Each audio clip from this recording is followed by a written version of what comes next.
Eric was what one might call a classic macho man. He was proud of his physical appearance and often boasted about his prowess, especially as a top swimming instructor on a Mediterranean beach. As summer began, his tan deepened daily, and he couldn't help but admire his body. Soon, girls, my alabaster body will be impossible to resist, he thought, his long hair adding to his self-perceived allure, giving him an almost mystical appearance. He liked to whistle and call to the women from his lookout post, high above the beach. Some enjoyed the attention, while others found it unwelcome. Two women, Julie and Helene, were fed up with his constant flirting. They decided it was time for him to learn a lesson. One evening, they approached him, pretending to be charmed by his behavior. "You know, Eric, you're quite the catch. But we're such good friends, we can't fight over you. We'll leave it to you to decide," they said. Eric, pleased with their attention, boasted, "I don't get attached. One night with me is all it takes to make you forget about anything else." Julie and Helene smiled, planning their revenge. Tonight, 9 p.m., at the Frims bar, they agreed. At the bar, they dressed to impress. Eric showed up a little late, as usual, exuding confidence. "You weren't too disappointed, were you?" "Patience is key to getting what you want," he said, flashing a grin. "Oh, you're so handsome, Eric." Julie and Helene replied in unison, their voices dripping with mock admiration. Eric, ever the gentleman, offered to buy them drinks. "2 gin fizzes, coming up," he said. After handing them their drinks, he excused himself, promising to return soon. Meanwhile, Julie and Helene slipped a powerful sedative into Eric's drink. He soon fell into a deep sleep. The two women, with the help of some friends, carried Eric to their car and took him to a beauty salon. There, they put him in a bikini, sunbathed him, and dressed him in a beach robe before taking him back to the beach.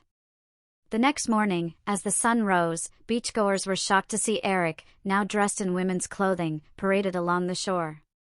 His usual cocky demeanor was replaced with visible discomfort as people commented on his new appearance. "Look at Eric, or should I say, Erica, now," they laughed. "She's looking good." Eric, embarrassed, tried to regain some control but soon realized that he had been outplayed. His pride had led him here, and now, as part of his punishment, he had to live with the consequences of his arrogance. From that moment on, Eric was forced to adopt a new identity, living without any of his usual male clothes for at least a month. Claire, a friend of Julie's, had a plan to keep him in his new role. Any attempt to resist or revert to his former self was met with more lessons about humility. The experience would stay with Eric for a long time, as he learned firsthand the consequences of his behavior. Do not dare to remove that, because you would prolong your punishment of a month, and your cycle of some days. You can go to work, your holidaymakers wait for you. Because of your state, a monokini is necessary.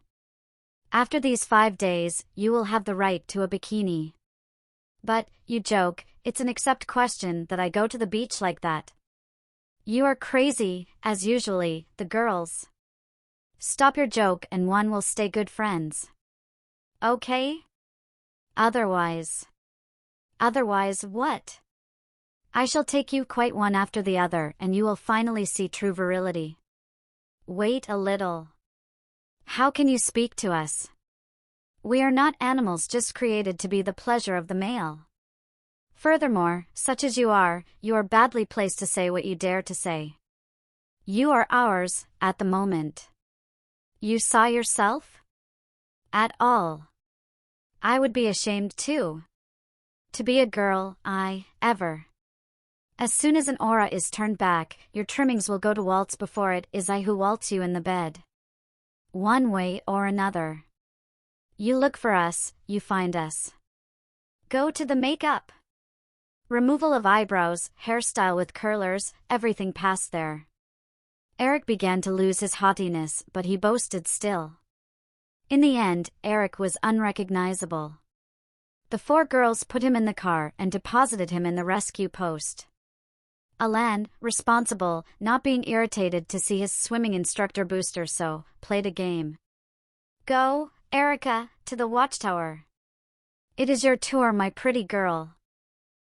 Not but hey, you are not going to put yourself in it. You would be gay?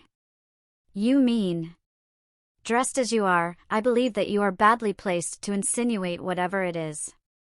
I am not joking, Erica, you are paid to teach and rescue, you have to do your work. Then with a smile towards the girls, Helene says with mockery. I know that you are sick at the moment, but it does not prevent you from saving lives. If you do not go there by yourself, we will take you there. But you will have ridiculous air. The more or the less. Eric went to his place and people looked at him, at the middle intrigued, at the middle quietly ironic. Each has fantasies.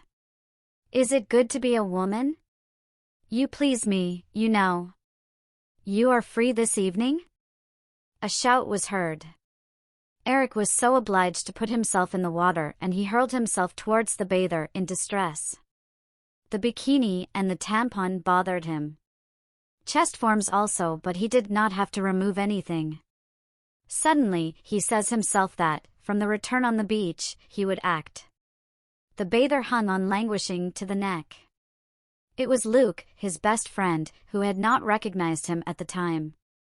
Crossed error, he says to him. Well, when the pals are going to learn that, one is going to have a good laugh. Thank you, miss, for having saved me. And he very fast kissed him on the mouth, then disappeared by laughing. Surprise was rough, but as expected, he removed the false chest and walked towards the cabin to put on a bikini and replace it with a man's slip. It is well the devil if I do not find Fellow's pair of underpants, he thought. Effectively, in the lost property, there was a bathing trunks for man, a Bermudas and a sweatshirt. Finally, saved. But not for a long time. The 4 girls, warned by Luke who had followed him, arrived in time to prevent flight. Where are your bosoms? Where is your shirt? You no longer have your tampon? Vengeance will be terrible. You are going to be ours for 6 months. Do you agree, Claire? Naturally, I will teach him good manners. And they made what they had planned for a long time.